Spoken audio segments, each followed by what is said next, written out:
2 और 3 दिसंबर 1984 के दरमियानी रात मध्य प्रदेश की राजधानी भोपाल में हुई दुनिया की सबसे बड़ी त्रासदी भोपाल गैस त्रासदी को 40 साल पूरे हो गए हैं।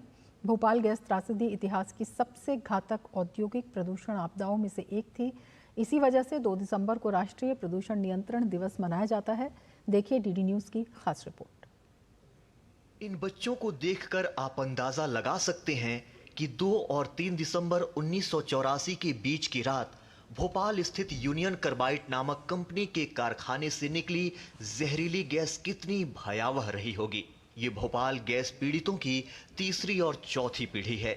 2006 में सरकार द्वारा दाखिल एक शपथ पत्र में माना गया था कि रिसाव में करीब 5 लाख से ज्यादा लोग सीधे तौर पर प्रभावित हुए और आंशिक तौर पर प्रभावित होने वालों की संख्या लगभग 40,000 थी। इतना भयावह मंजर था कि रोड पे लाशें पड़ी हुई थी, मवेशी पड़े हुए थे। हमीदिया हॉस्पिटल में 184 लाशें 1 मिनट में आ गई थी, जो किसी को पता नहीं पड़ा कि साहब कि रात को 12:40 पे 144 डेड बॉडी आ जाएं। आप सोचिए क्या स्थिति होगी।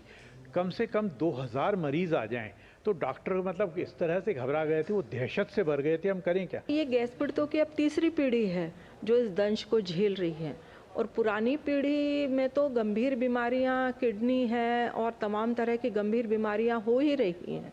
पर इसके अलावा जो आज की जो तीसरी पीढ़ी है, अब उनमें भी उस तरह के लक्षण जो है आने शुरू हो गए हैं।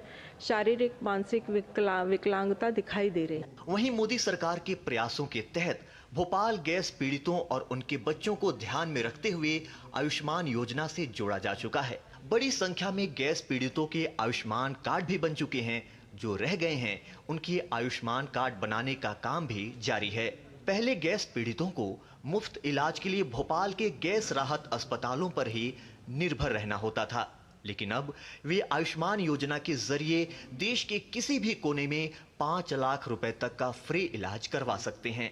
जो गैस पीड़ितों के लिए आयुष्मान कार्ड जो बने हैं, अब उससे ये होगा कि आदमी कहीं प्राइवेट में जहाँ भी उसकी मर्जी आएगी वो इलाज करा लेगा, उससे ये फ़ायदा है। और जो 5 लाख तक का इन्होंने कहा है कि हम 5 लाख तक का इलाज फ्री रखेंगे, तो आदमी कहीं भी किसी भी बड़े हॉस्पिटल में या उसकी मर्जी के एतबार से जहाँ उसको कराना हो इलाज, अपना इलाज करा। फ़ायदा ये है कि भाई मतलब ये कहीं भी आप इलाज करा सकते हो किसी भी बड़े हॉस्पिटल में। अगर आपके पास पैसा नहीं है तो वो तो गरीब को मतलब एक सहायता मिली आयुष्मान की, हो तो कोई दिक्कत ही नहीं है उसमें।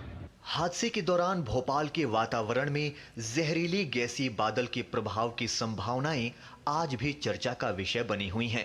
मिथाइल आइसोसाइनेट के उपरांत गैस के बादल में phosgene, hydrogen cyanide, carbon monoxide, hydrogen chloride आदि के अवशेष पाए गए थे। भोपाल में हुई ये गैस त्रासदी इतिहास की सबसे घातक औद्योगिक प्रदूषण आपदाओं में से एक थी। इसमें जान गंवाने वाले लोगों की याद में ही 2 दिसंबर को राष्ट्रीय प्रदूषण नियंत्रण दिवस मनाया जाता है। डीडी न्यूज के लिए भोपाल से आदित्य श्रीवास्तव की रिपोर्ट।